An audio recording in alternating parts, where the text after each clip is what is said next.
Right, welcome back to left and right. Debate number 2లో చూస్తున్నాం. దేశంలో ప్రాంతీయ పార్టీల హవా పెరిగిపోతుంది. రోజు రోజుకి ప్రాంతీయ పార్టీలు రాష్ట్రాల్లో బలపడుతున్నాయి.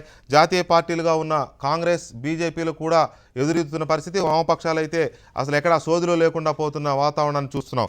ఎందుకు ఈ రకమైన పరిస్థితి తలెత్తుతోంది? ప్రాంతీయ పార్టీలు ఎందుకు బలపడుతున్నాయి? స్థానికంగా ప్రజలు ప్రాంతీయ పార్టీలను ఎందుకు కోరుకుంటున్నారు అనేది డిబేట్ నెంబర్ 2లో చూస్తున్నాం. ఈ చర్చలో మనకు అదనంగా బీజేపీ నుంచి రఘునందన్ రావు గారు, అలాగే వైఎస్ఆర్ కాంగ్రెస్ పార్టీ నుంచి పార్థసారథి గారు విజయవాడ నుంచి ప్రత్యక్ష ప్రసారంలో జాయిన్ అవుతున్నారు.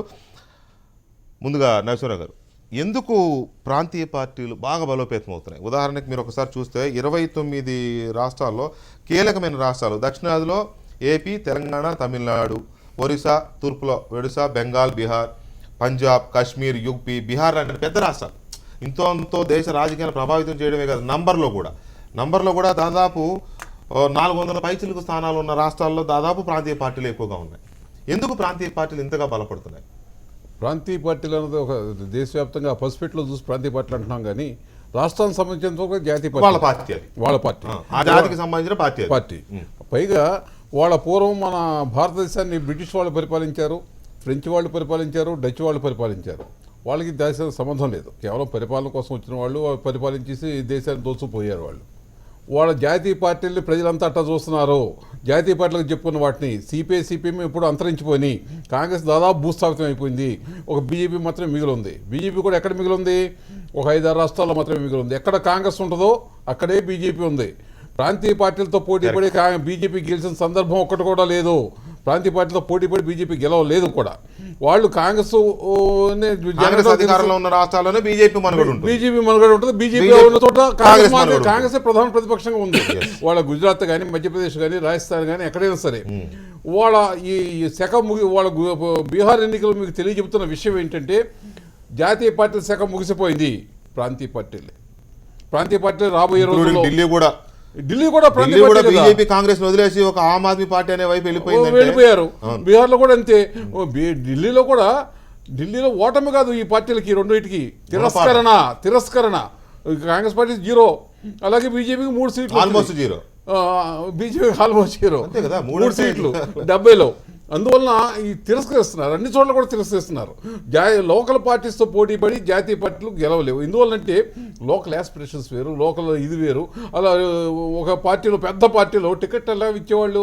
బ్రోకర్లు నిర్ణయించేవాళ్ళు ఎవరో టికెట్లు రావాలని. ఇక్కడ అనామకుడైనా, ఈ నియోజకవర్గం సంబంధం లేకపోయినా అతనికి టికెట్లు ఇచ్చేవాళ్ళు. ఎలా జరుగుతుంది? పొలిటికల్ దళారీలు ఢిల్లీలో కూర్చుని కూర్చున్న ద్వారా వాళ్ళకి వచ్చాయి. వాళ్ళ అన్ని పార్టీలు బీహార్లో ఎన్నికలు జరుగుతుంటే వాళ్ళ టైమ్స్ ఆఫ్ ఇండియాలో ఒక పెద్ద ఆర్టికల్ వచ్చింది, ఇందువల్ల ఓడిపోయారనే దాని మీద వాళ్ళు రాశారు. ఇక్కడ పాట్నాలో టికెట్లు ఎవరికి ఇచ్చారు? అనామకులకు ఇచ్చారు. యశ్వంత్ సిన్హా కొడుకున్నాడు, యశ్వంత్ సిన్హా అక్కడ వాడు. యశ్వంత్ సిన్హా రాలా, తనకి ఇష్టం లేని వాళ్ళకి ఎవరికి ఇచ్చారని. ఎందుకు ఇచ్చారా అంటే ఎవరో చెప్పారట, అందుకు ఇచ్చారట. అమిత్ షా సంతకం పెట్టారట, అందుకు ఇచ్చారట. అందువలన అసలు జాతీయ పార్టీలకి కాంగ్రెస్ లక్షణాలే బీజేపీలో కూడా వచ్చాయి. జాతీయ కాదు, బీజేపీ కాదండి, జాతీయ పార్టీలు అనుకునే అన్నింటిలో కూడా అట్టాగా ఉంటుంది. ఎందుకంటే లోకల్ అక్కడ నిర్ణయాలు తీసుకునే వాళ్ళు వేరు, లోకల్ కండిషన్స్ వేరు. ఆ లోకల్ కండిషన్ వాళ్ళు గ్రాస్ప్ చేయలేరు, అవగతం చేసుకోలేరు. వాళ్ళు ఇష్టారాజ్యంగా వాళ్ళు ప్రవర్తిస్తుంటారు. వాళ్ళని ఎవరు ప్లీజ్ చేస్తే వాళ్ళు టికెట్లు ఇస్తూ ఉంటారు. అందువల్ల జాతీయ పార్టీలు అన్ని చోట్ల అంతరించిపోయినాయి. తర్వాత ఇంకో విషయం, కాంగ్రెస్ పార్టీ ఎక్కడైతే 3rd ప్లేస్కి వెళ్ళిపోయిందో, ఫస్ట్ సెకండ్ ప్లేస్ ఉంటే ఎప్పుడైనా అధికారంలోకి వస్తుంది.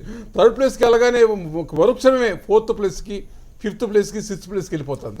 ఇక్కడ ఎంపీ గారు, కాంగ్రెస్ పార్టీ చాలా చోట్ల ఆ మాటకు వస్తే ఇవాళ 9 రాష్ట్రాల్లో అధికారంలో ఉందని పేరే కానీ అది ఎప్పుడు పోతుందో తెలియని పరిస్థితుల్లో వాళ్ళు మినుకు ఉంటుంది వాళ్ళ దీపం. ఒక రకంగా ప్రాంతీయ పార్టీల కంటే అధ్వానంగా తయారైంది చాలా రాష్ట్రాల్లో. బీజేపీ కూడా అనుకున్నంత గొప్పగా లేదు. చాలా రాష్ట్రాలు ఇవాళ తమిళనాడు, కేరళ, కర్ణాటక, ఆంధ్రప్రదేశ్, తెలంగాణ ఇలాంటి రాష్ట్రాల్లో చూస్తే పెద్దగా వాళ్ళేమి జాతీయ పార్టీ అని పేరే కానీ ప్రాంతీయ పార్టీలతో కూడా పోటీ పడే పరిస్థితులు లేదు, లోకల్గా ఉన్న ప్రాంతీయ పార్టీలతో.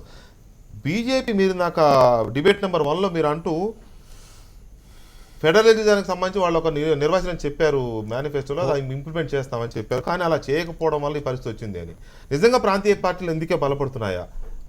జాతీయ పార్టీలుగా ఉన్న కాంగ్రెస్, బీజేపీలకు ఈ ఫెడరలిజం అనే దృక్పథం కానీ దాని మీద గౌరవం కానీ లేకపోవడం వల్లనే ప్రాంతీయ పార్టీలు బలపడుతున్నాయా, లేక ప్రజలు వాళ్ళను కోరుకుంటున్నారా? లోకల్ భాష మాట్లాడే నేతలను కోరుకోవడం వల్ల వచ్చిందా? మొట్టమొదటిగా ఏంటంటే, ఏ రాష్ట్రంలో అయినా ప్రజలకు మంచిగా కమ్యూనికేట్ చేయగలిగినటువంటి నాయకుడు కానీ ప్రజల ఆకాంక్షలు తెలుసుకొని వాళ్ళని ఇంప్లిమెంట్ చేయగలము అని ఒక నమ్మకం కలిగించే నాయకుడు కానీ పార్టీ కానీ చాలా అవసరం. అది నెంబర్ 1 క్రైటీరియా. సెకండ్, అది ప్రాంతీయ పార్టీ జాతీయ పార్టీ. మీరు చాలామంది జాతీయ పార్టీలు చూసినా కూడా ఎక్కడెక్కడ ప్రాంతీయంగా వాళ్ళు బలంగా ఉన్నప్పుడే జాతీయ పార్టీ గెలిచింది. ఫర్ ఎగ్జాంపుల్ మనకు మధ్యప్రదేశ్ 3 సార్లు చౌహాన్ గారు గెలిచారు. It is more than BJP, ఆయన గెలుపు. రమణ్ సింగ్ గారు ఛత్తీస్గఢ్లో గెలవడం జరిగింది. అక్కడ కూడా బీజేపీ పార్టీకి బీజేపీ ఒక స్ట్రక్చర్గా పనిగిస్తుంది, కానీ రమణ్ సింగ్ యొక్క మీద ఉన్న నమ్మకం మీద 3వ సారి గెలిపించారు. థర్డ్ మనకు వసుంధర రాజే గారిని. మీరు చాలా రాష్ట్రాలు తీసుకుంటే ప్రధానంగా జాతీయ ఎజెండా కంటే అక్కడ ఉన్న రాష్ట్ర నాయకత్వం జాతీయ పార్టీ అయినప్పటికీ లోకల్గా వారికి నమ్మకం ఉన్నప్పుడే అది గెలవటం జరిగింది. ఈ డిఫరెన్స్ అది మాణిక్ సాగర్ మన సిపిఎం పార్టీ కానీ, మనం అస్సాంలో ఉన్నటువంటి గగోయ్ కానీ, వీళ్ళందరూ తీసుకుంటే అక్కడ షీలా దీక్షిత్ ఫర్ ఎగ్జాంపుల్ ఢిల్లీలో కానీ షీలా దీక్షిత్ ఉన్న రోజులు అక్కడ గెలవటం జరిగింది. ఫర్ ఎగ్జాంపుల్ ఆంధ్రప్రదేశ్లో కాంగ్రెస్ రివైవ్ అయింది కూడా, అంటే కంబైన్డ్ స్టేట్లో అప్పుడు ఉన్నటువంటి లోకల్ ఉన్నటువంటి అదే దిస్ ఈజ్ అంటే ప్రజల్లో రాష్ట్రంలో వీళ్ళు మాకు డెలివర్ చేయగలరు అనే నమ్మకం కలిగించిన నాయకులు ఉన్నప్పుడే దానికి గెలవటం జరుగుతుంది. జాతీయ పార్టీ ఈ రకమైన ట్రెండ్ పెరుగుతోంది దేశంలో. కాంగ్రెస్ పార్టీ అసలు మెల్లమెల్లగా కనుమరుగవుతుందనే ఆందోళన ఆ పార్టీ నాయకుల్లో కనపడుతోంది. బీజేపీ అలెగ్జాండర్ లాగా అప్రజాతంగా కొనసాగుతుంది విజయ పరంపర అని చెప్పుకున్న అమిత్ షాకి ఢిల్లీతో ఫస్ట్ బ్రేక్ పడింది, బీహార్తో షాక్ తగిలింది. సో ఈ పరిస్థితుల్లో ఎందుకు ప్రాంతీయ పార్టీలను మాత్రమే ప్రజలు కోరుకుంటున్నారు? మీ అబ్జర్వేషన్ ఏంటి? ఇక్కడ ప్రాంతీయ పార్టీలని కోరుకుంటున్నారని కూడా పూర్తిగా అనలేము. కాకపోతే ప్రాంతీయ పార్టీల మూలంగా స్థానిక సమస్యలకి పరిష్కారం లభిస్తుందని ఎక్కువగా నమ్ముతా ఉన్నారు.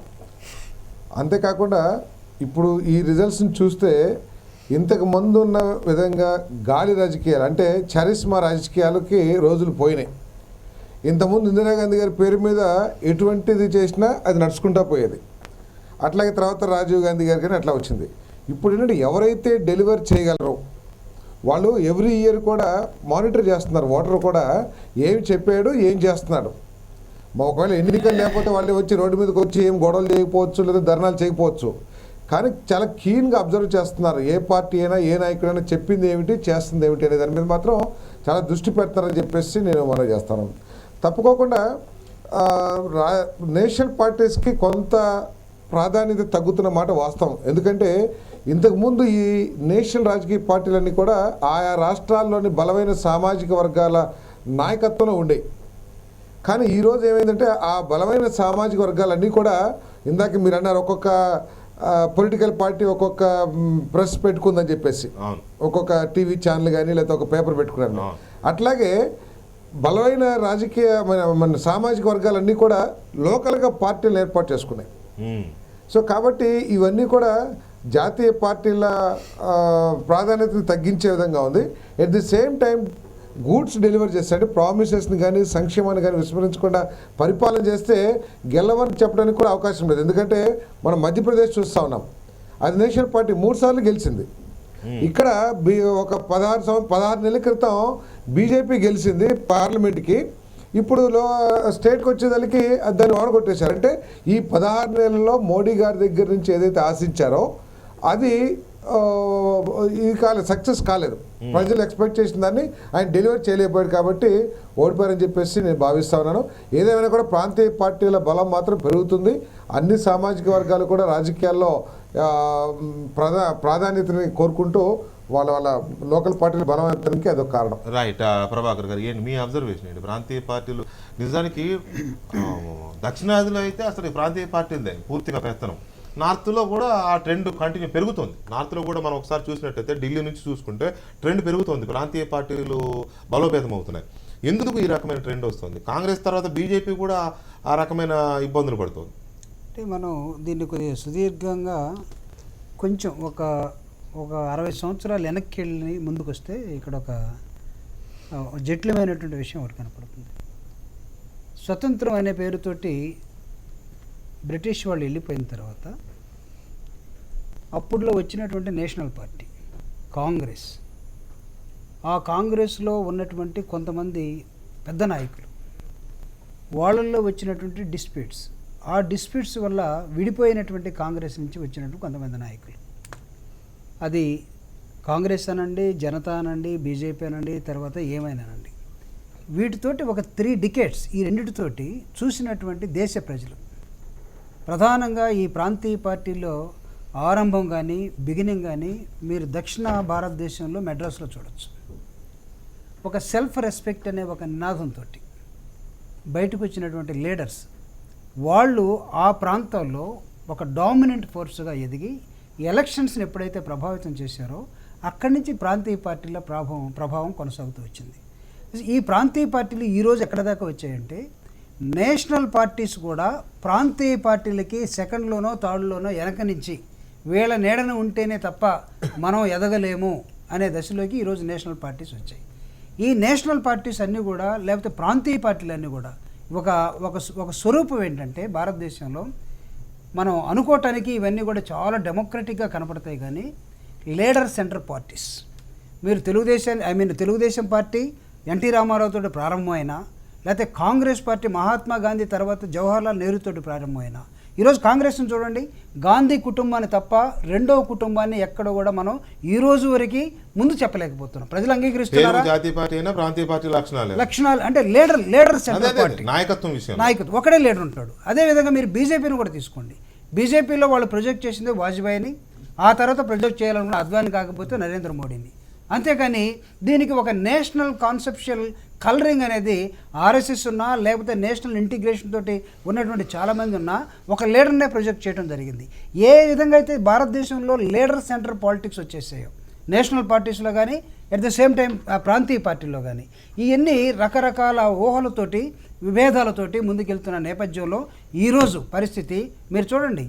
మొన్న జరిగినటువంటి ఎన్నికల్లో నరేంద్ర మోడీ గారు ఆయన హవాతోటి కాంగ్రెస్ పార్టీ చేసిన తప్పులను ఉపయోగించుకొని యాంటీ ఇన్కంబెన్స్ తోటి ఒక నాయకుడిగా ప్రొజెక్ట్ అయిన తర్వాత వాళ్ళు ఏం చేయాలనుకున్నారంటే, భారతీయ జనతా పార్టీ వ్యూహంలో ప్రధానమైన భాగం భారతదేశంలో ఉన్నటువంటి మిగతా రాష్ట్రాల్లో ఏదో ఒక విధంగా ఈ నేషనల్ పార్టీని మనం ముందుకు తీసుకెళ్ళాలి, లేకపోతే ప్రాంతీయ పార్టీలు మనల్ని ఆటాడిస్తాయి. అందుకే మీరు చూడండి, మహారాష్ట్రలో జరిగిన ఎన్నికల్లో వాళ్ళ కో బ్రదర్గా ఉన్నా, లేకపోతే సెకండ్ బ్రదర్గా ఉన్నా, స్టెప్ బ్రదర్గా ఉన్నా, లేకపోతే ఓన్ బ్లడ్గా ఉన్నటువంటి శివసేనను కూడా అవసరమైతే నియంత్రించి పక్కన పెట్టి బయటకు వచ్చారు. అదే ధోరణిని మిగతా రాష్ట్రాల్లో కూడా ప్రదర్శించాలని చూశారు. బీహార్లో చెక్ ఈరోజు జరిగింది. అంటే నాయకుడు ఆయా ప్రాంతాల్లో అద్భుతంగా ప్రజారంజకమైనటువంటి పరిపాలన అందిస్తున్నటువంటి నాయకుడు ఎక్కడైతే ఉంటాడు. ఈరోజు మీరు చూడండి, మీరు మెడ్రాస్ను తీసుకోండి, మెడ్రాస్లో ఏఐడిఎంకే కాకపోతే డిఎంకే ఎందుకు రాలేకపోతున్నాయి? కాంగ్రెస్ అది ఎక్కడున్నాయో కూడా తెలియని పరిస్థితి. వీళ్ళని బతులాడుకుని 10 సీట్లలో పోటీ చేసి 2 3 గెలవడం తప్ప కాంగ్రెస్ బీజేపీల ఉనికే లేని అదే పరిస్థితి. అక్కడే కేరళ అదే పరిస్థితి. అక్కడ కాంగ్రెస్ పార్టీ పరిస్థితి ఏంటి? అక్కడ బీజేపీ పార్టీ పరిస్థితి ఏంటి? What you called a so called national parties has become a tail to the regional party. ఈ రోజు బీహార్లో చూడండి, కాంగ్రెస్ పార్టీ ఎవరితోటి స్నేహవాసం చేయాల్సి వచ్చింది? మీరు లీడర్గా ఉండి నడపాల్సినటువంటి జాతీయ దృక్పథాన్ని అందించాల్సినటువంటి ఒక జాతీయ పార్టీ ప్రాంతీయవాదులతో వాళ్ళ దగ్గర 10 సీట్లు అడుక్కునే పరిస్థితిలో దయాకర్ గారు, కాంగ్రెస్ పార్టీ ఇంత సుదీర్ఘమైన చరిత్ర గల కాంగ్రెస్ పార్టీ మెల్లమెల్లగా రాష్ట్రాల్లో ఎందుకో కనుమరు. ప్రభాకర్ గారికి చాలా సంతోషంగా ఉన్నట్టుంది. ఎలాగా వెంకటకృష్ణ గారు? ఎందుకని? వెంకటకృష్ణ గారు చెప్పండి ఎందుకు అనుకుంటున్నారు? ప్రభాకర్ గారికి చాలా సంతోషంగా ఉంటుంది. నిన్నటి వరకు కొద్దిగా భయపడ్డారు, తెలుగుదేశాన్ని ఎక్కడ వదిలేసి బీజేపీ అని చెప్పేసి మా చుట్టూ తను తిరుగుతారని చెప్పేసి. ఈ డిబేట్ ముందు డిబేట్ నెంబర్ 1లో బీజేపీ బీహార్లో ఓడిపోవడాన్ని ఇద్దరు చంద్రులు స్వాగతిస్తున్నారనే టాపిక్ అదే చర్చ జరిగింది. అప్పుడు భయపడ్డాడు, అప్పుడు మాట్లాడడానికి భయపడ్డాడు ఆయన. ఇప్పుడేమో కొంచెం నోరు పెగులుతోంది. ప్రభాకర్ అన్న మొగంలో బీజేపీ ఓటమితో 1000 క్యాండిల్ బల్బ్ లాగా వెళ్ళిపోతామంటే నాకు అనిపించింది. రైట్. అంటే ఓవరాల్ గా ప్రాంతీయ పార్టీలో ఆ రకమైన జోష్ అయితే వస్తున్న మాట వాస్తవం. దయాకర్ గారు, కాంగ్రెస్ పార్టీ ప్రాంతీయ పార్టీగా మిగిలిపోతుంది. ఒక నిమిషం సార్, మళ్ళీ ఎటు వెళ్ళిపోతున్నాం కాంగ్రెస్ పార్టీయే ప్రాంతీయ పార్టీగా మిగిలిపోతున్న పరిస్థితి. జాతీయవాదంతో మేము దేశాన్ని బతికిస్తాం, దేశాన్ని మొత్తం జాతీయవాదంతో నడిపిస్తాం, ఆయన అన్నట్టు ఇందాక అదేదో ఫెడరలిజాన్ని స్థాపిస్తాం అని చెప్పుకొచ్చిన బీజేపీ అలా స్ట్రగుల్ అవుతుంటే ఏంటి భవిష్యత్తులో కాంగ్రెస్ పార్టీ మనుగడ ఏంటి? ఇప్పుడు వాళ్ళ వేళ పట్టుకొని అడుక్కోవడమే 5 సీట్లు 10 సీట్లు అన్నట్టుంది. ఫెడరల్ డెమోక్రసీలో రాష్ట్రాల్లో ప్రాంతీయ పార్టీలు బలపడడాన్ని స్వాగతించాలి. ఎందుకంటే ఇండియన్ కమ్యూన్ను ఏర్పాటు చేసుకునేటప్పుడే దాదాపు 565 600 పైచీలకు సంస్థానాలను విలీనం చేసుకున్నాం. వివిధ అస్తిత్వాలతో దేశాలు ఇండియన్ యూనియన్గా మారింది. భారతదేశం వేరు, ఇండియన్ యూనియన్ వేరు. సర్దార్ వల్లభాయ్ పటేల్ ఎవరైతే ఉన్నారో ఇప్పుడు కాశ్మీర్ను హైదరాబాద్ను చేయకపోవడం వల్ల వచ్చిన సమస్యలు కూడా మీరు చూసిండ్రు. చరిత్ర అది. అంటే భారతదేశానికి పూర్వరూపం వేరు, Indian United states of India అనేది వేరు. ఇప్పుడు జాతీయవాదం అనేది ప్రాంతీయ పార్టీలు ఆపాదించుకుంటే ఇక్కడ జాతీయ పార్టీగా మారిన టీడీపీని పోయి అక్కడ ప్రధానమంత్రి కమ్మనండి, ఎవరికేం నష్టం లేదు. అంటే 2 రాష్ట్రాలు ఉన్న పార్టీ 28 రాష్ట్రాలకు మీరు చేసుకోవచ్చు. ఫెడరల్ బ్యూటీ ఆఫ్ ది కాదు, ఫెడరల్ డెమోక్రసీ బ్యూటీనే అది. ఐకే గుజరాల్ కూడా అయింది. తర్వాత కొంతమంది కుహానా జాతీయవాదులు చేస్తున్న చర్చ ఏంటంటే కాంగ్రెస్ చనిపోవాలి, చచ్చిపోతే ఇంకెవడన్నా వచ్చి దేశాన్ని ముట్టడించో ఇంకో రూపంలో కాంగ్రెస్ ముక్త భారత్ కావాలని ఒక కుహానా మేధావి వర్గం ఎక్కడికి వచ్చిందంటే కాంగ్రెస్ను భూస్థాపితం చేస్తే ఓ పని అయిపోతుంది. ఎందుకంటే ఈ దేశానికి ఎందుకురా వాడు స్వాతంత్రం తెచ్చింది, ఈ దేశాన్ని ఎందుకురా ఏర్పాటు చేసింది, ఈ దేశానికి ఎందుకు 40-50 సంవత్సరాల నుంచి అధికారం తీసుకొచ్చింది, ఇప్పుడు ఈ దేశం ఎందుకు ఇట్లా ఉండడానికి పోయి పాకిస్తాన్తోనో లేకపోతే ఆ పక్కనున్న రష్యాతోనో కలిసి చైనాలో మర్జ్ అయిపోతే బాగును అని కోరుకునే శక్తులు ఏవైతే ఉన్నాయో వాటి యొక్క కుచితమైన ధోరణితో ఈరోజు ఆ పరిస్థితి వస్తుంది. ఎవరు వద్దంటున్నారు ప్రాంతీయ పార్టీలు బలపడదంటే? ఈరోజు తెలుగు జాతి ఆత్మగౌరవానికి తెలుగుదేశం ఇక్కడ పుడితే తెలుగుదేశాన్ని గౌరవించలేదా? ఇలా బీహార్ నితీష్ ఎందుకు గెలిచిండో ఒక్కసారి మీరు ఆలోచించండి. ఎప్పుడు ఉత్తరప్రదేశ్ హర్యానా వాళ్ళే మన్మోహన్ సింగ్ సిక్లే కావాలన్నా బీహారీ ఒకసారి ప్రధానమంత్రి కావద్దా? గుజరాత్ 3 సార్లు గెలిచిన మోడీ ప్రధానమంత్రి అయితే 3 సార్లు గెలిచిన నితీష్ కూడా ప్రధానమంత్రి అవుతారని ఈరోజు మొత్తం కూడా లోకల్ ఆత్మ ఉన్నది. దాన్ని మనం స్వాగతించాలి. అంత మాత్రాన స్వాగతించాలని మీరు నాకు చెప్పడం కాదు, ఎందుకు ప్రజలు కాంగ్రెస్ స్వాగతించట్లేదని నితీష్ స్వాగతించండి, చంద్రబాబు స్వాగతించండి, మోడీ స్వాగతించండి, నాకు సమాధానం చెప్పడం కాదు సార్. కాంగ్రెస్ పార్టీని ప్రజలు ఎందుకు స్వాగతించడం లేదు, బీజేపీని ఎందుకు స్వాగతించరని మీరు గాని ఆ సన్నాసులు గాని అనుకుంటున్నారని నేను అంటున్నా. ఎవడో అనేటోడు కాంగ్రెస్ పార్టీ ఎందుకు అసహనం ఉండదు? కాంగ్రెస్ గారు వినండి, కాంగ్రెస్ ను భూస్థాపితం చేస్తా అన్న వానికి నేనేమంటున్నా, నేను మర్యాదగా చెప్తున్నాను, కాంగ్రెస్ ఎందుకు చావాలనో చెప్పాలి. వాళ్ళు ఈ దేశానికి స్వాతంత్రం తెచ్చినందుక, లేకపోతే ఈ దేశంలో ఇంత మంచి అభివృద్ధిని 60 సంవత్సరాలు చేసినందుకు కాంగ్రెస్ పార్టీ చావాలని ఉంటుందా? ఒక్క ఓటమిని ఓర్చుకోలేని అసహనం ఎందుకు ఉంటుంది మీకు? మీరు ఎక్కడి నుంచి వచ్చిండ్రు?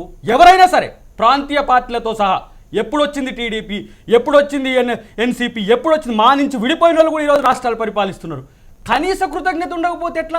కాంగ్రెస్ చనిపోవాలని బీజేపీ వచ్చిన దాన్ని అలా కూల్చాలని చూస్తున్నారు.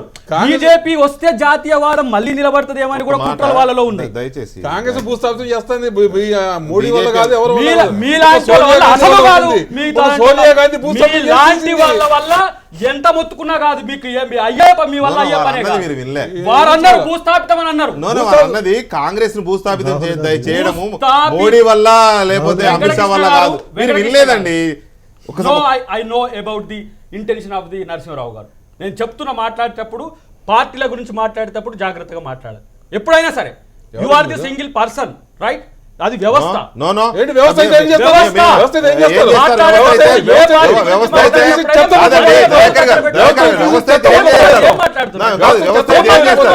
బీజేపీ నచ్చదు, కాంగ్రెస్ నచ్చదు, ఏది నచ్చుతుంది నీకు?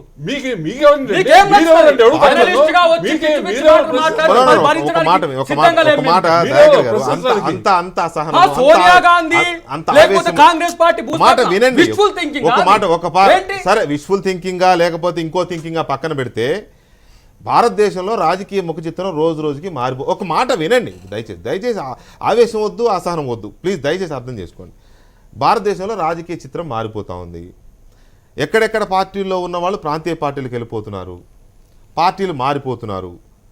ఇన్నాళ్ళు దేశాన్ని 60 ఏళ్ల పాటు పాలించిన పార్టీ కనుమరుగవుతుంది. అంటే మళ్ళీ రాదని అనడంలే, ప్రస్తుతం ఉన్న సిచ్యువేషన్ చెప్తున్నా. ప్రతిపక్ష హోదా కూడా దక్కలేదు. ఢిల్లీలో ఒక సీటు కూడా రాలేదు. బీహార్లో నితీష్ కుమార్ దయా దాక్షిణ్యాల మీద 20 సీట్లు వచ్చాయి. ఇవి గుర్తుపెట్టుకోండి మీరు దయచేసి. తమిళనాడు లాంటి రాష్ట్రాల్లో ఉనికి లేదు. కర్ణాటక లాంటి రాష్ట్రాల్లో అక్కడక్కడ అప్పుడప్పుడు మెరుస్తూ ఉంటుంది. అందువల్ల మళ్ళీ కాంగ్రెస్ పార్టీ రాదు, అధికారంలోకి రాదని ఎవరు అనాలి. కాకపోతే ప్రాంతీయ పార్టీల దయా దాక్షిణ్యాల మీద కూటమిలు కట్టకపోతే అధికారం దక్కని పరిస్థితి అవుతుంది. అది యూపీయా, ఎన్డీయా, యునైటెడ్ ఫ్రంటా, నేషనల్ ఫ్రంటా, పేర్లు ఏవైనా పెట్టుకోండి మీరు. అక్కడనే ఒక ఆబ్జెక్షన్ ఉంది వెంకటకృష్ణ. ఆగండి. స్వీపింగ్ బోర్డ్ కాదు ఈ రోజు కాదు. నేను ఇప్పుడు కాంగ్రెస్ పార్టీ బతకదని కూర్చుంచుకోపోతుందని మీకేమైనా గ్యారంటీ ఎవరైనా ఇచ్చిందా? మేమేమంటున్నాం? మేము మరి ఇంకా ఎందుకు మీరు ఆ కన్క్లూజన్ తో మీరు చర్చ ఎందుకు చేస్తున్నారు అంటున్నా. రేపు ఈ రోజు 44 ఉన్నది, రేపు 440 ఎందుకు రావచ్చు? మరి ఎందుకు మీరు ఇక కాంగ్రెస్ పార్టీ కుదించుకోపోతుందనే చర్చ ఎందుకు వస్తుంది? ఇప్పుడు 24 నుంచి 27కి వచ్చింది బీహార్లో, దాని మీద చర్చ ఉండదా? ఎట్లా బలపడుతుంది? అది ఉండదు మీకు. ఏమైనా సరే కాంగ్రెస్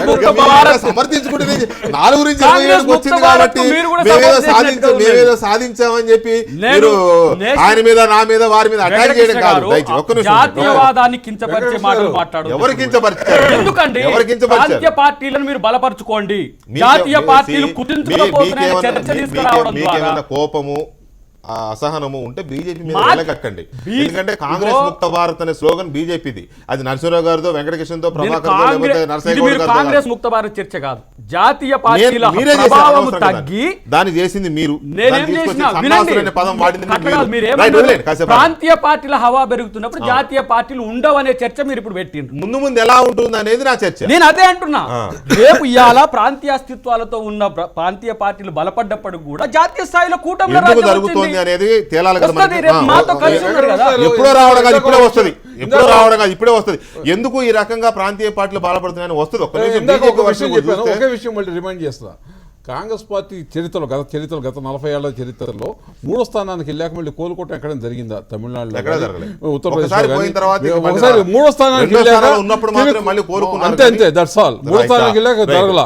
జాతీయవాదంతో వచ్చి కాంగ్రెస్ ముక్త భారత్, కాంగ్రెస్ ఉంటే ఈ దేశం ముందుకు వెళ్ళదు, మేమైతేనే వస్తామని చెప్పి కాశ్మీర్ నుంచి కన్యాకుమారి దాకా మొత్తం సాధించుకుంటూ వెళ్ళాలి అని చెప్పి అలెగ్జాండర్ పేరు కూడా పెట్టారు ఆయనకి. సరే సరదాగా పెట్టారా, ఇంకా నేను వారు పెట్టుకున్నానట్లే, కానీ అలాంటి ఒక పేరు నామకరణం ఒకటి చేశారు వారికి. అట్లా వెళుతున్న క్రమంలో ఢిల్లీలో ఎదురు దెబ్బ తగిలింది, బీహార్లో ఎదురు దెబ్బ తగిలింది, మిగతా రాష్ట్రాలు ఏమవుతుందో తెలియదు. ప్రాంతీయ పార్టీలు ఎందుకు బలపడుతున్నాయి అంటే బీజేపీ ఎలా విశ్లేషణ చేస్తుందాన్ని అంటే ఒక బీహార్ ఎన్నికల తర్వాతనే ప్రాంతీయ పార్టీలు బలపడుతున్నాయనే. బీహార్ ముందు ఢిల్లీ ఉంది. బీహార్ ముందు ఢిల్లీ ఎన్నికల తర్వాతనే ప్రాంతీయ పార్టీల గురించి బలపడుతున్నాయనేటువంటి చర్చ కొంత అసంబంధమైనటువంటి చర్చ అనేది నా ఆలోచన. ఎందుకంటే ప్రాంతీయ పార్టీలు ఇయ్యాల పుట్టలేదు. బీహార్ ఎన్నికల ఫలితాల తర్వాతనో లేకపోతే ఢిల్లీ ఎన్నికల ఫలితాల తర్వాతనో ప్రాంతీయ పార్టీలు రాలేదు. కాంగ్రెస్ పార్టీ ఈ దేశాన్ని అప్రతిహతంగా ఏలుతున్నప్పుడు కూడా ఈ దేశం లోపల చాలా రాష్ట్రాల లోపల ప్రాంతీయ పార్టీలు అధికారంలో ఉన్నాయి. కాబట్టి బీహార్లో భారతీయ జనతా పార్టీ ఓడిపోగానే ఏదో ప్రాంతీయ పార్టీలు అవా పెరిగిపోయిందని, ఇక్కడ చంద్రుడు అక్కడ చంద్రుడు నవ్వుకుంటున్నారని ఎవరన్నా అట్లాంటి చర్చలు చేసి దాంట్లోపల కూడా ఇంకెవరన్నా సంతృప్తి చెందుతుంటే, ఇందాక ఎవరో పెద్దలు అంటున్నారు, ఇందాకనే వస్తూ టీవీ ఏదో చూస్తూ వచ్చిన మీ చర్చలోనే ఎవరెవరో జబ్బలు జరుచుకుంటుంటే అది తప్పది. ఒక రాజకీయ పార్టీని ఇంకొక రాజకీయ పార్టీ ఎవరైనా అంతం చేస్తారని కూడా ఎవరైనా భావిస్తే అది మూర్ఖత్వం. ప్రజాస్వామ్యంలో ప్రజలు ఓట్లేస్తే పార్టీలు బతుకుతాయి, ప్రజాప్రతినిధులుగా గెలుస్తారు.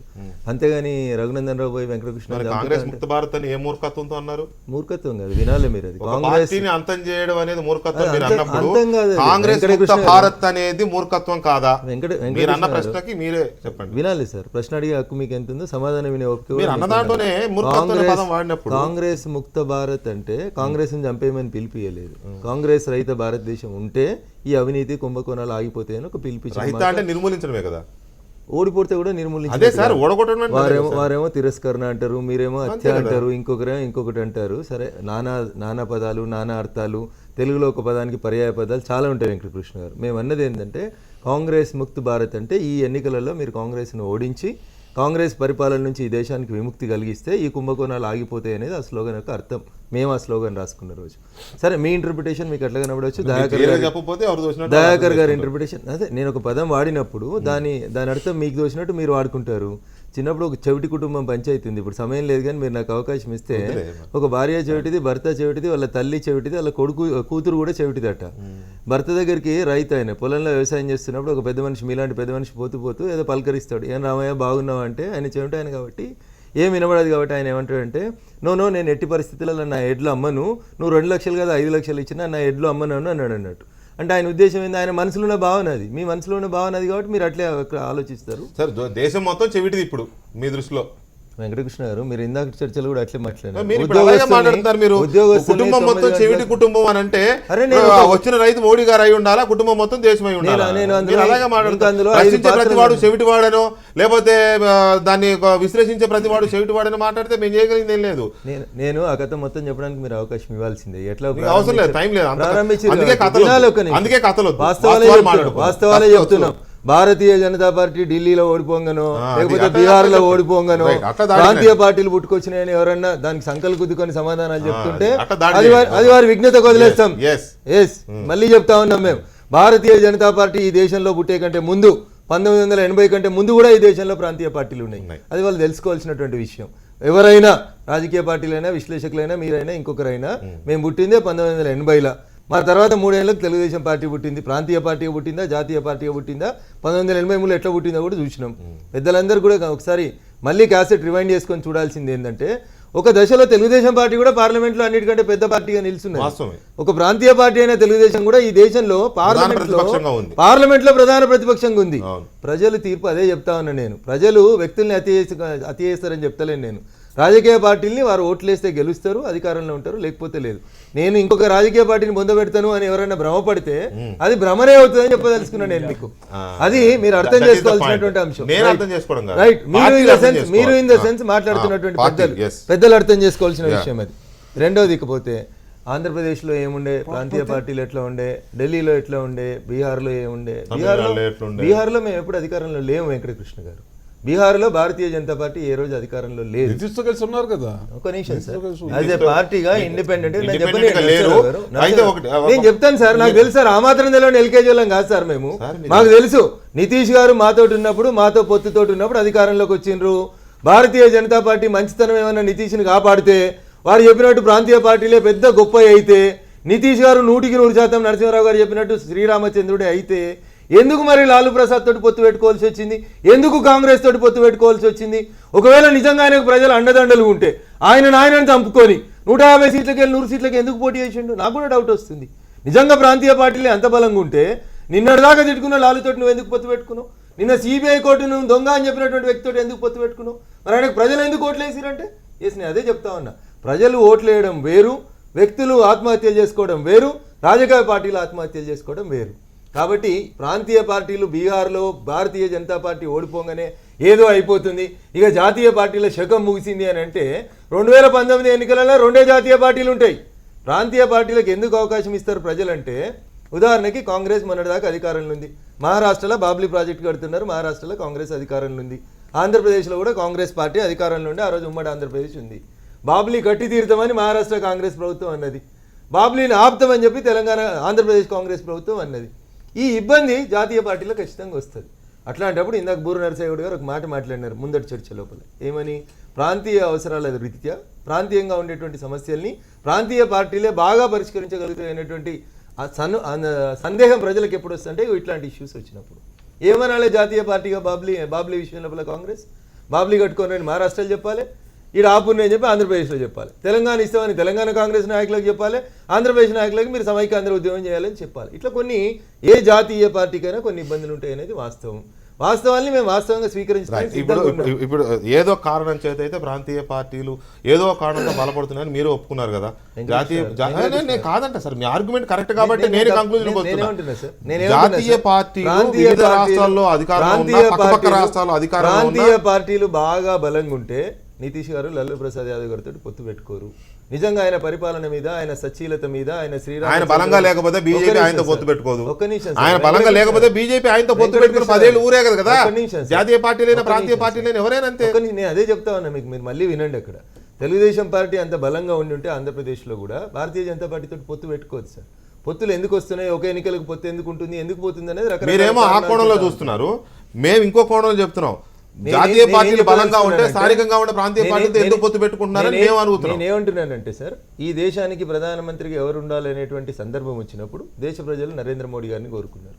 బీహార్కి ముఖ్యమంత్రిగా ఎవరు ఉండాలని సందర్భం వచ్చినప్పుడు నితీష్ గారే బాగుంటారనేది ఇప్పుడు point ప్రజలు వచ్చారు మీరు. ప్రజలు ఆశించారు స్థానికంగా- కాబట్టి నితీష్ గారికి ఓట్లేసిర్రు. స్థానిక ఆ అవస- ప్రజా yes. తీర్పుని మేము గౌరవిస్తున్నాము. అది Definitely మేము గౌరవించక గౌరవిస్తాం. తప్పని పరిస్థితి.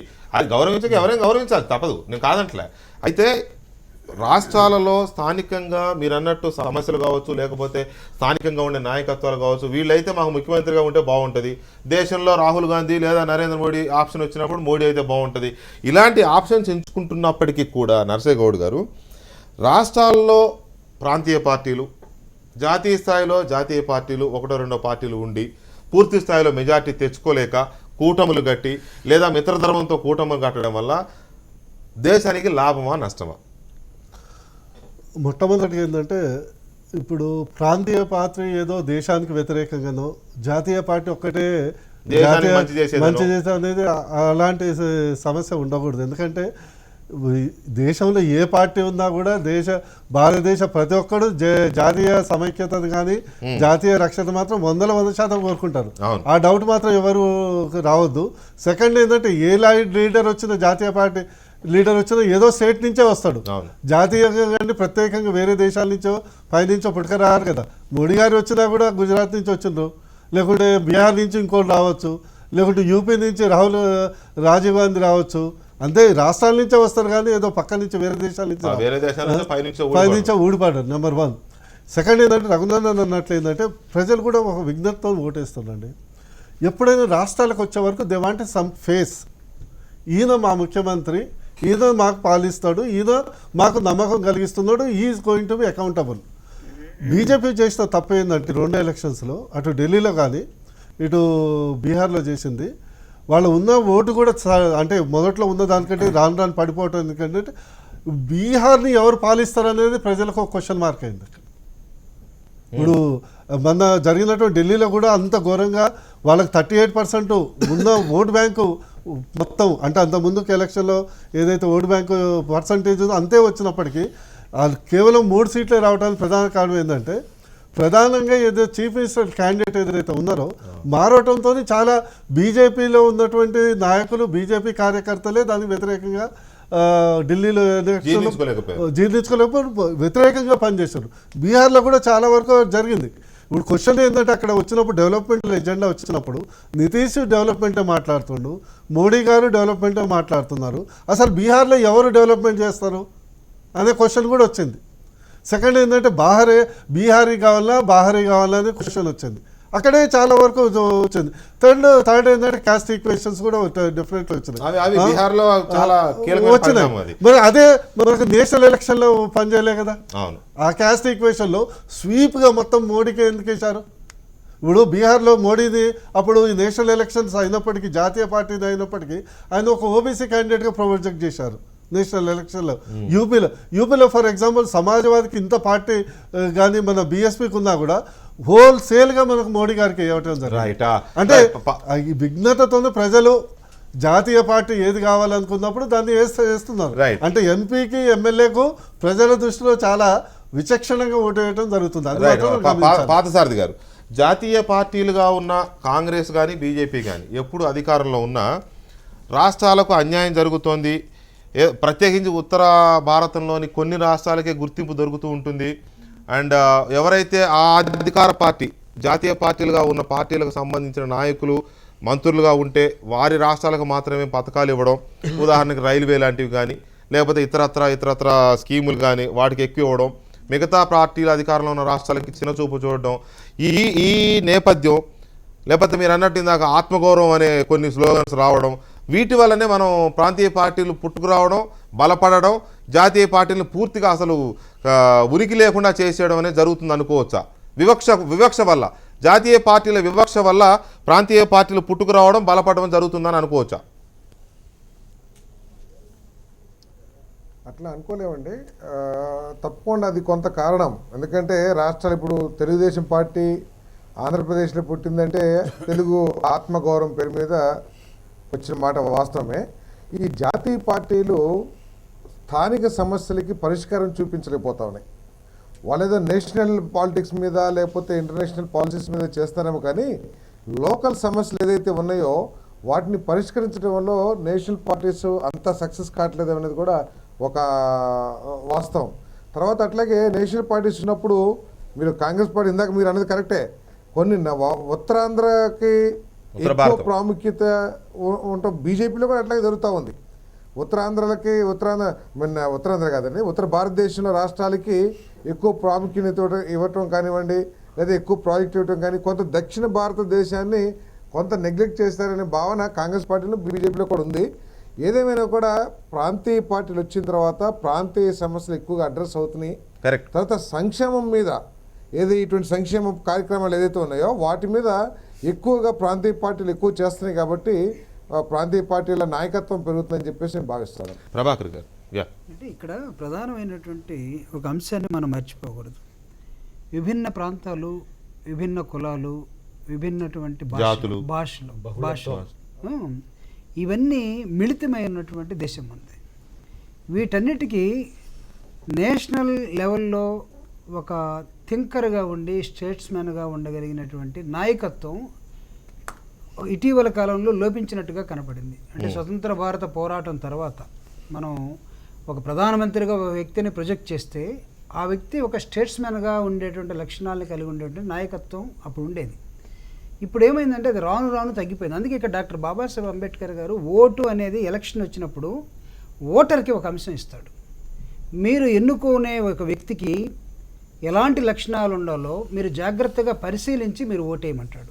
ఆ లక్షణాల్లో ప్రధానంగా ఏంటంటే, ఉదాహరణకి ఒక ఎమ్మెల్యే అనుకుందాం, లేకపోతే ఒక ఎంపీ అనుకుందాం. ఈ రెండింటికి కామన్గా ఏం చెప్తారంటే, ఆ నియోజకవర్గ సరిహద్దులు నైసర్గిక స్వరూపం తెలిసి ఉండాలి ఆ వ్యక్తికి అంటాడు. ఆ నియోజకవర్గంలో ఉన్నటువంటి కులాలు, మతాలు, అంతరాలు మొత్తం తెలిసి ఉండాలంటాడు. ఇతనికి సమభావన అనే దృక్పథం ఉండాలంటాడు. ఇతనికి టోటల్గా ఇంటిగ్రిటీ ఉందా లేదా చెక్ చేయాల్సిన బాధ్యత ఓటేసేవాడిగా నీకుందంటాడు. కానీ దురదృష్టం ఏంటంటే, మనం ఒక రాజకీయ పార్టీనో చూసి కొంతకాలం, ఆ రాజకీయ పార్టీకి నాయకత్వం వహిస్తున్నటువంటి వ్యక్తిని చూసి కొంతకాలం మనం ఓట్లు వేసుకుంటూ వెళ్ళిపోయాం. అది ప్రాంతీయ పార్టీ అందామా, లేకపోతే నేషనల్ జాతీయ పార్టీ అందామా. ఇక్కడ ఎందుకు ప్రాంతీయ పార్టీలు వచ్చాయంటే, ఇక్కడ ఒక కమ్యూనికేషన్ని నా ప్రాంతంలో ఉన్నటువంటి నా సమస్యని నాకు రానటువంటి భాషలో చెప్పే ఒక నాయకుడిని తీసుకొచ్చి మీరు ఇక్కడ చెప్పిస్తే నాకు అది అర్థం కాదు. కమ్యూనికేషన్ గ్యాప్ వచ్చేసింది. అందుకే మీరు Tamilians first of all they selected their leader and they rejected the language also at the same time. మాకు అసలు హిందీ వద్దన్నాడు, మాకేం కావాలంటే తమిళ్ మాట్లాడేవాడే కావాలన్నాడు. దక్షిణ భారతదేశానికి ఉత్తర భారతదేశానికి వచ్చినటువంటి అంతరం మీరు చూడండి. అదేవిధంగా 7 సిస్టర్స్ అని మనం చెప్పే ఈ 7 రాష్ట్రాలు ఉన్నటువంటి ఉత్తర భారతదేశం ఏదైతే సిక్కిం కానీ అస్సాం కానీ వీటన్నిటిలో కలిపినప్పుడు అక్కడ ఉండేటువంటి దృక్పథాలు టోటల్గా వేరుగా కానీ ఈరోజు మనం సిక్కిం వెళ్ళినట్లయితే, లేకపోతే అస్సాం వెళ్ళినట్లయితే, లేకపోతే ఇంకో అక్కడ ఉన్న ఉత్తరాఖండ్ వెళ్ళినట్టయితే నువ్వు దక్షిణ భారతదేశం ఉండే పోలికలు ఉన్నట్టు మనుషులు కనపడరు, భాష కనపడరు. అందుకే ఈ నైసర్గిక స్వరూపంలో విభిన్న రూపాలు కలిగినటువంటి భారతదేశంలో అర్థం చేసుకునే వ్యక్తులు, లీడర్స్ లేకుండా పోయిన క్రమంలో ఆయా ప్రాంతాల్లో ఎమర్జ్ అయినటువంటి లీడర్సే వాళ్ళు రాజకీయ పార్టీలుగా. కాంగ్రెస్ పార్టీ విధానాల వల్లనే ప్రాంతీయ పార్టీలు ఎక్కువగా పుట్టాయి అనేది కూడా కొంత వాస్తవమేమో. ఇంటర్ఫే ఒక్క నిమిషం. నిన్న మన ఒక టీంతో మేము పోయినాం. అందులో కాంగ్రెస్ వాళ్ళు కూడా మాతోనే ఉన్నారు, ఎంపీల బృందం. వాళ్ళు చెప్పడం ఏంటంటే, ఇదివరకు వాళ్ళు ఒక అపాయింట్మెంట్ అడిగితే 6 నెలలు పట్టేది ఎవరిని కలవడానికి, వాళ్ళ ప్రెసిడెంట్ కానీ వాళ్ళ వైస్ ప్రెసిడెంట్, పార్టీ ప్రెసిడెంట్. కానీ మన ఎన్నికల తర్వాత సెకండ్ డేనే ఫోన్ చేసేసి ఎప్పుడు వస్తుందో అని అడగటం జరిగింది. అంటే ఇలాంటి అంశాలు కూడా చాలా మందికి ప్రభావం చూపుతాయి. ఒక ఆత్మ సెల్ఫ్ రెస్పెక్ట్ అనేది. ఎందుకంటే ఇదివరకు మనకు అది 10 జనపత్ ఉంది కదా, అనేక సందర్భాలు టీవీలలో మనం చూసాం. అంటే దాదాపు రోజుల పడి ఏదో కాపలా కాసినట్టు, అంటే కనీసం చూపు, అంటే మా వైపు చూస్తే ధరించి ధన్యం అవుతుంది అనే ఒక సందర్భంలో ఇక్కడ ఉన్న రాష్ట్ర ప్రజలు కూడా అదంతా మన లాంటి దాదాపు 10 సార్లు గెలిచిన మన నాయకులు రోడ్ల మీద తిరుగుతుందన్న టీవీలో దృశ్యం చూస్తే సెల్ఫ్ అది కొంత కారణమైంది. అదే అందుకే అన్న కాంగ్రెస్ పార్టీ విధానాలని. రెండోది కూడా రాష్ట్రాలకు సంబంధించిన నాయకత్వాలను ఇందాక అన్నట్టుగా ఎంపిక చేసే కార్యక్రమంలో ప్రజాబలం ఎవరికి ఉంది, ప్రజామోదం ఎవరికి ఉంది, ఎవరు ప్రజలతో కనెక్ట్ అయ్యారు అని కాకుండా తమకు తాబేదారులు ఎవరు, తమ అడుగులకు మడుగులు ఎవరెత్తుతారు అనే దాన్ని బేస్ చేసుకుని నాయకులుగా ఎంపిక చేయడం, ముఖ్యమంత్రులు చేయడం, దీంతో విసిగెత్తిపోయిన ఆ ప్రజా కనెక్టివిటీ ఉన్న వాళ్ళు ప్రాంతీయ పార్టీలు సొంతంగా పార్టీలు పెట్టుకోవడం, దీంతో పార్టీలు ప్రాంతీయ పార్టీలు పుట్టుకొచ్చి అవే ఇవాళ దేశంలో మనుగడ సాగిస్తున్న పరిస్థితి చాలా చోట్ల కనబడుతుంది. ఇప్పుడు మా రివైవల్ స్ట్రాటజీలో ఇది ఒక ఛాలెంజ్ మాకు. వారు నరసింహారావు గారు అన్న పాయింట్తో పాటు రగన్ అన్న పాయింట్లో కొన్నిట్లో ఉన్నాయి. అవి ఏంటి అంటే ఈ రీజియనిజం, రిలీజియనిజం, స్థానికత, స్థానికంగా ఉన్న కులబలం అనేవి మాకు పరిమితులుగా ఉన్నాయి. ఓకే, మేము ఇండియనిజాన్ అనేది ఒక దాన్ని తీసుకొచ్చే ప్రయత్నం చేసినాం. ఎగ్జాంపుల్ అమెరికన్, రష్యన్, లేకపోతే చైనా, ఇట్లా వాళ్ళకు ఆ జాతీయత అనేది ఉన్నది. బై బర్త్ వాళ్ళు నేను అమెరికన్ అనుకుంటాడు, నేను రష్యన్ అనుకుంటాడు, కానీ నేను ఇండియన్ అనుకుంటలే, నేను తమిళియన్, నేను తెలుగియన్, లేకపోతే తెలంగాణైట్, నేను మరాఠా. ఇట్లా ఒక డైవర్సిఫైడ్ యూనిటీ ఇన్ డివర్సిటీ అనేది ఏమైందంటే ప్రాంతీయంగా పర్కులేట్ అయింది. అది ఎక్కడికి పోయిందంటే క్షేత్రస్థాయిలో ఆ ప్రాంతానికి దురాభిమానం అందామా, ప్రాంతాభిమానం అందామా, అక్కడి స్థాయికి రాజకీయ అవసరాల కోసం మీరే అలాంటి రెచ్చగొట్టారంటే ఎవరు మేము రెచ్చగొట్టిన దాన్ని మేము ఉండాలి కదా మరి అక్కడ. ఇప్పుడు కాంగ్రెస్ పార్టీ తెలంగాణ పార్టీ ఉండాలంటే తెలంగాణ ఆత్మతో ఉండాలి. తెలంగాణ ఏమంటారు, ప్రతి ఒక్కరు కూడా భారతీయులు అని చెప్పేసి భావిస్తాం. ఇప్పుడు అది లేట్లే ఉంటలే, నేను ఆంధ్ర, నేను తెలంగాణ, ఈ ఫీలింగ్ వచ్చేసింది. లేకుంటే కాంగ్రెస్ పార్టీ ఇక్కడ ఓడిపోవడానికి కారణం ఏంది, తెలంగాణ ఇచ్చినందుకు అక్కడ ఓడిపోవడానికి కారణం ఏంటి? అది నేను అంటున్నా. ఒకవేళ నేను తెలంగాణ ఆత్మతో ఓడిపోయి అక్కడ ఓడిపోవడం ఏంది, నా మీద ప్రేమ ఉంటే, నేను తెలంగాణ ప్రజల మీద ప్రేమ ఉందండి అనుకుందాం, మీ according to Andhra people Telangana మీద ప్రేమ ఉంది, నేను ఇదేంటి అంటే ఇండియనిజం అనేది ఉన్నదని చెప్పుకోవడం మనం ఆత్మహత్య సదృశ్యమే. నేను నా ఇంటర్నల్ నేను నా స్టడీ చెప్తున్నా. ఇప్పుడు వస్తున్న సమస్య ఏమైందంటే ప్రాంతీయ అభిమానం, అంటే రిలీజియన్ ఎవరికి వాళ్ళు వాళ్ళ సొంత పరిమితులు. ఇది రేపు దేశ సమగ్రతకు సమస్య ఉంటది.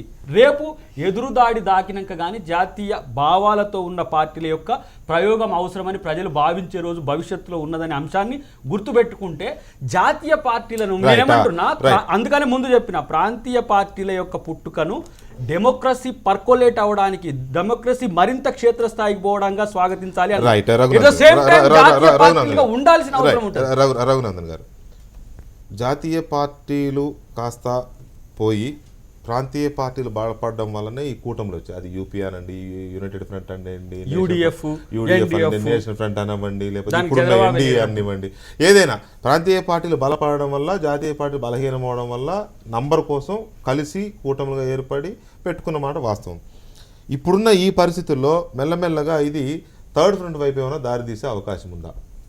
ఇప్పుడు వెంకటకృష్ణ గారు, గత 2 దశాబ్దాలుగా ప్రాంతీయ పార్టీల కూటమిలే జాతీయ స్థాయి లోపల చక్రం తిప్పినాయి. చాలా మంది ప్రాంతీయ పార్టీ నాయకులు ఏమనుకున్నారంటే, మేము లేకపోతే జాతీయ పార్టీలు లేవు, అసలు మేము లేకపోతే కేంద్రంలో ప్రభుత్వమే లేవు, ఎప్పుడైనా స్టేక్ ప్లేయర్స్ వీళ్ళే ఉంటారు కదా, అయితే ములాయము, లేకపోతే లల్లు, లేకపోతే మాయావతి, లేకపోతే గదే మమతా బెనర్జీ, లేకపోతే గిదే జయలలిత కదా అని అనుకున్నారు.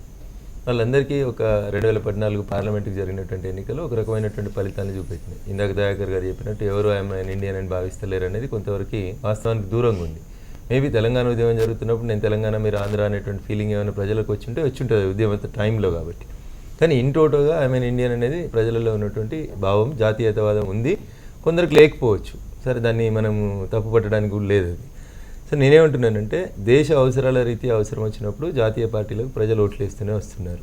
ప్రాంతీయ అవసరాలకు నేను ఒక ఎగ్జాంపుల్ చెప్పిన, బాబ్లీ అని ఒక చిన్న ఎగ్జాంపులే చెప్పిన నేను మీకు. అట్లాంటి సందర్భం వచ్చినప్పుడు అదే ఇక్కడ టీఆర్ఎస్ పార్టీ ఉండి అక్కడ ఇంకో పార్టీ ఉంటే గట్టి కొట్లాడుతుంటాడు కదా అనేటువంటి ఒక ఫీలింగ్ ప్రజలలో ఉంటుంది. అట్లాంటి సందర్భంలో ప్రాంతీయ పార్టీలో కొంత ప్రాణం పోసినటువంటి మాట వాస్తవం. కానీ ఇప్పుడున్నటువంటి ప్రాంతీయ పార్టీలు, నేను మళ్ళీ చెప్తా ఉన్నాను నేను మీకు ఇందాక, ఒకవేళ నితీష్ గారు తన పరిపాలన మీద తనకి పూర్తి స్థాయిలో విశ్వాసం ఉంటే, గత 2 దశాబ్దాలుగా ఏ రోజు కూడా కలవడానికి, మాట్లాడుకోవడానికి ఇష్టపడని ఆ ఇద్దరు వ్యక్తులు ఈరోజు ఎందుకు కలిసిరు అనేది దేశ ప్రజలు చర్చించుకునేటువంటి చర్చ కూడా జరగాలి. ఎందుకు మీరు అన్నారు కదా, కాశ్మీర్ నుంచి కన్యాకుమారి దాకా ఏదో నరేంద్ర మోడీ గారు అలెగ్జాండర్ లాగా దూసుకుపోతున్నారు కాబట్టి దాన్ని ఆపడానికే ఇలా నితీష్ పోయి లాలుతోటి కలిసిండు. ఈ ఇద్దరిని కలిపింది కాంగ్రెస్ పార్టీ అని చెప్పి పొద్దుగాల ఎక్కడో మా దయాకర్ అని చెప్తున్నాడు. మేము కలపకపోతే అసలు ఆ ఇద్దరే కలవకపోదురు అనేది కూడా కాంగ్రెస్ పార్టీకి ఒక ఆలోచన ఉంది. మేబీ అయి ఉంటుంది. అది నేనేమంటున్నాను, అవసరాల కోసం కలుసుడు అనేది రాజకీయ పార్టీలకు ఉంటుంది. ఈ దేశ స్వాతంత్రం కోసం కాంగ్రెస్ కంటే గొప్పగా పోరాడినామని చెప్పుకున్న వామపక్ష పార్టీలు ఎందుకు దేశంలో జాతీయ స్థాయి లోపల ఎలగలేకపోయినాయి, ఎలిగిన పశ్చిమ బెంగాల్ ఎటుపోయింది, త్రిపుర ఎటుపోయింది, రేపు కేరళ ఎటుపోతుంది, అవి కూడా చర్చనీయాంశమే. నేను అదే చెప్తా ఉన్నా, సందర్భాన్ని బట్టి అప్పుడు ప్రజలు నిర్ణయం తీసుకుంటారు. 2014లో సందర్భం అనిపించింది ప్రజలకి, ఈ దేశం బాగుపడాలంటే నరేంద్ర మోడీ గారు లాంటి ఒక నాయకుడు కావాలనుకున్నారు. మరి ఆ రోజు కూడా ఈ ప్రాంతీయ పార్టీలన్నీ ఉన్నాయి, అయినప్పుడు కూడా ఈ ప్రాంతీయ పార్టీలకు ఓట్లు పడలేదు. ఇర్రెస్పెక్టివ్ ఆఫ్ రీజన్, కాశ్మీర్ నుంచి కన్యాకుమారి దాకా ఆయన కోట్లు పడ్డాయి. కేరళలో కూడా ఒక ఎంపీ దాదాపు గెలవడానికి దగ్గరికి వచ్చిపోయినారు. ఏమంటున్నానంటే ప్రజా తీర్పు భిన్నంగా ఉంటుంది. ఒక ఎన్నికకి ఇంకొక ఎన్నికకు పొంతనుండదు. ఒక రాజకీయ పార్టీకి ఇంకొక రాజకీయ పార్టీకి ఆ సమయంలోనే ఎందుకు ఆదరిస్తారు, ఈ సమయంలో ఎందుకు ఆదరించారంటే, ఇప్పుడు అట్లాంటి ఆర్జేడీకి ఎక్కువ సీట్లు వచ్చినాయి, లాలూ ప్రసాద్ యాదవ్ గారికి అక్కడ ఎక్కువ సీట్లు వచ్చినాయి. నితీష్నే ముఖ్యమంత్రి అని చెప్తే నితీష్ పార్టీకి మరి ఎక్కువ ఎమ్మెల్యేలు గెలవలేదు అక్కడ. మరి జనం అట్లే వేయాలి కదా, నితీష్ గారికి నిలిచిపెట్టిన 100కు 100 గెలవాలి కదా. నితీష్ గారు అంత ఇదైపోతే ఇప్పుడు ఆయనకే కాన్ఫిడెన్స్ లేదు. ఆయన పరిపాలన మీద ఆయన కాన్ఫిడెన్స్ ఉంటే అట్లా అక్కడ మాంజిని పెట్టి మాంజిని దించి మాంజిని దూరం చేసుకొని మళ్ళీ అది లాలూ ప్రసాద్ తోటి పొత్తు పెట్టుకోవడం, ఇట్లా ఒక ఎన్నికకి ఇంకొక ఎన్నికకి వేగ్గా దేశంలో మొత్తం ప్రాంతీయ పార్టీలు అవా పెరిగిపోతుంది, జాతీయ పార్టీలు అయిపోయినాయి అని ఎవరన్నా అనుకున్నారు. 2 దశాబ్దాల నుంచి అనుకుంటూ వస్తే సడన్గా 2014లో జాతీయ పార్టీ ఇక్కడ నుంచి అక్కడ దాకా వచ్చేసింది. రైట్ నరసింహరావు గారు, ఫైనల్గా ఈ ప్రాంతీయ పార్టీలు బలపడుతున్నాయని మనం ఏదైతే చర్చ చేస్తున్నామో, ఇప్పుడున్న పరిస్థితుల్లో కాంగ్రెస్ పార్టీ మళ్ళీ ఆయనకి బాధ అనిపిస్తుంది, మీరు హరించే నేను ఊరు కూడా నేను సిద్ధంగా లేదు, బాధపడతారేమో అన్న, హరిస్తారనలే, బాధ అనిపిస్తుందేమో. కానీ కాంగ్రెస్ పార్టీ ఇంకొక దఫా వరకు అయితే కోలుకునే పరిస్థితి లేదనే చర్చ ఉంది బలంగా. మోడీ గారి విధానాలు కావచ్చు, లేకపోతే ఇటీవల వచ్చిన ఈ అసహనాలు, ఇటువంటి రకరకాల కారణాల వల్ల నెక్స్ట్ టైం ఎలా ఉంటుందో అనే ఒక చర్చ కూడా జరుగుతున్న నేపథ్యంలో దేశంలో ఈ ప్రాంతీయ పార్టీలు బలపడుతున్నాయని మనం అనుకుంటున్నాం. కాబట్టి వీళ్ళేమన్నా ఒక ఫోర్స్గా తయారయ్యే శక్తి ఉందా అనేది ఒక చర్చ. ఉందా అంటే ఆదిలోనే హంసపాద అన్నట్టుగా జయలలిత నేను కన్వీనర్ కావాలంటే, లేకపోతే ములాయం సింగ్ యాదవ్ జనతా పరివారం పెట్టగానే ఆయన దుకాణం కట్టేసి బయటకు వెళ్ళిపోయాడు. ఇలాంటి మళ్ళీ కుమ్ములాట్లు, మమతా బెనర్జీ లాంటి వాళ్ళ కుమ్ములాట్లు వస్తూ ఉంటాయి. ఐక్యత కష్టం. అందువల్ల మళ్ళీ ఎవరో ఒక జాతీయ పార్టీ ఉండి వాళ్ళ చుట్టూ వీళ్ళందరూ గూడులాగా పెట్టుకుని ఉండక తప్పదా, ఎదురికి మన జాతీయ పార్టీ అవసరం తప్పదా అనేది ఒకటి. జాతీయ పార్టీ అవసరం ఉంటుందని నేను అనుకోను. జాతీయ పార్టీ అంటే ఒక 5 రాష్ట్రాలు మొత్తం లేకపోతే కిచిడి అయిపోతుంది కదా, ఇదంతా కాదు కదా, మొత్తం దేశం అంతా ఉన్నది జాతీయ పార్టీ అవుతుంది, కానీ అన్ని రాష్ట్రాలు ఉంది జాతీయ పార్టీ అవుతుంది. కానీ ఒక 5-6 రాష్ట్రాలు పరిమితం అయిపోయింది జాతీయ పార్టీ, అక్కడ సంఖ్య ఎక్కువ ఎన్నికల సంఘం నిబంధనల ప్రకారం జాతీయ పార్టీ అంటే యాక్చువల్గా అది వాళ్ళ ప్రపంచవ్యాప్తంగా ఇందాక చెప్పారు, మన మనోభావాల్ని కేంద్రంలో ప్రతిబింబించట్లేదు. ఈ మన భాష వేరు, వాళ్ళ భాష వేరు, అక్కడ మాట్లాడే భాష. ప్రపంచవ్యాప్తంగా ఒక సూత్రం అమలవుతుంది. వాళ్ళ ఆర్డర్ ఆఫ్ ది వరల్డ్ ఏంటంటే లింగ్విస్టిక్ నేషన్స్. వాళ్ళ మన పక్కన ఉన్న దేశమే 2గా విడిపోయింది, పాకిస్తాన్ బంగ్లాదేశ్గా. రష్యా 13 దేశాలు విడిపోయింది, యుగోస్లావియా 3 దేశాలు విడిపోయింది, జెగోస్లావియా 2 దేశాలు విడిపోయింది. ఒక లాంగ్వేజ్, ఒక నేషన్. ఇన్ని లాంగ్వేజ్ ఉండి 10 కోట్ల మంది భాష మాట్లాడే భాష, నేటివ్ లాంగ్వేజ్, స్ట్రాంగ్ లాంగ్వేజ్ ఉండి అక్కడ ఢిల్లీలో మనం అనేక సార్లు వింటూ ఉంటారు. మాకు హిందీ రాబోతుంది, అక్కడ డిసడ్వాంటేజ్ హిందీ మాట్లాడే రాష్ట్రాలే అక్కడ పెత్తనం చేస్తున్నాయన్న భావన చాలా బలంగా వ్యాపించింది. అందువల్ల ఈ రాష్ట్రాల్లో ఈ ప్రాంతీయ పార్టీలు వస్తున్నది లోకల్ యాస్పిరేషన్స్ రిప్రజెంట్ చేస్తా ప్రాంతీయ పార్టీలు వస్తున్నాయి. జాతీయ పార్టీల యొక్క అవసరం తీరిపోతుంది దేశంలో. జాతీయ పార్టీలు పూర్వం జాతీయ పార్టీలు వేరు, వాళ్ళ జాతీయ పార్టీలు వేరు. పూర్వం జాతీయ పార్టీలు అన్ని రాష్ట్రాలు కోరుకుంటున్నారు ఈ దేశం 29 దేశాలుగా విడిపోవాలి, 29 భాషలు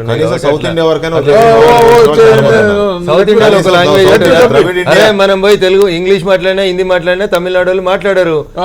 ఈ కెన్ అండర్స్టాండ్ హిందీ, ఈ can understand English, but you don't want to answer you. ఒక ఆటో డ్రైవర్ పోతే తమిళ దేశంలో ఒక విషవలయం, ఒక జాతీయ పార్టీ అన్ని ప్రాంతాలను రిప్రజెంట్ చేస్తున్నాడు. పూర్వం కాంగ్రెస్ పార్టీ ఉండేది 1960s లో. అక్కడ అన్ని రాష్ట్రాల నుంచి ఎంపీలు ఉండేవాళ్ళు, అన్ని రాష్ట్రాల్లో అక్కడ విధాన నిర్ణయం జరిగేటప్పుడు అన్ని రాష్ట్రాలు ఇన్వాల్వ్మెంట్ ఉండేది.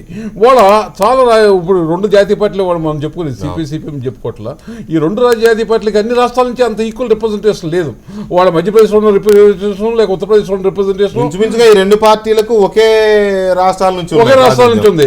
అందువల్ల అన్ని చోట్ల ఎక్కడైతే ఎప్పుడైతే రిప్రజెంటేషన్ లేదో అక్కడ మా రాష్ట్రానికి కేరళకి అన్యాయం జరుగుతుంది, తమిళనాడుకి అన్యాయం జరుగుతుంది, పార్టీ ఫారమ్స్ లో మాట్లాడే అవకాశం కూడా ఉంటుంది. అందువల్ల పార్టీలో వాళ్ళ నిర్ణయాలు వేరుగా ఉంటున్నాయి. పార్టీల నిర్ణయాలు వేరుగా ఉండటం వల్ల పార్టీ సమదృష్టితో అందరికి న్యాయం చేయాలన్న భావన పార్టీలు కూడా పరిమితం అయిపోయింది. ఎందుకంటే ఇది రాజకీయ చర్చ కాదు. ఒక దేశానికి ఆ సంస్కృతి అనేది ఆ ప్రాంతంలో మాట్లాడే భాష, మతం, ప్రాంతానికి సంబంధించి ఉండడం వల్ల ఆయా దేశాల అస్తిత్వాలు నిలబడుతున్నాయి. విభిన్న సంస్కృతుల నాగరికతల యొక్క సమ్మేళనం కాబట్టి సమస్యగా మారే పరిస్థితుల్లో మనం జాతీయవాదాన్ని మరింత బలోపేతం చేయడానికి జాతీయ పార్టీలు బతకాలని కోరుకోవాలి తప్పితే ప్రజలు కోరుకోవాలి సార్. ప్రజలు కోరుకునే విధంగా చర్చలు ఉండాలి. ప్రజలు కోరుకున్నారు కాబట్టి 2014లో జాతీయ పార్టీ మోనోపోలీగా అధికారంలోకి వచ్చింది. సహించలేని స్థితికి మేము వాళ్ళని Thank you very much. వాళ్ళ పట్ల గోకుల్ గారు, సానుభూతి నరసింహ గారు, ఎందుకు అసహనం వస్తుందని నరసింహగౌడ్ గారు అండ్ రఘునందన్ గారు, పాస్టర్ గారు, థ్యాంక్ యూ వెరీ మచ్ మాతో చర్చలో పాల్గొనక. ఇది ఇవాళ లెఫ్ట్ అండ్ రైట్. మళ్ళీ రేపు కలుద్దాం. Thank you very much. Good night.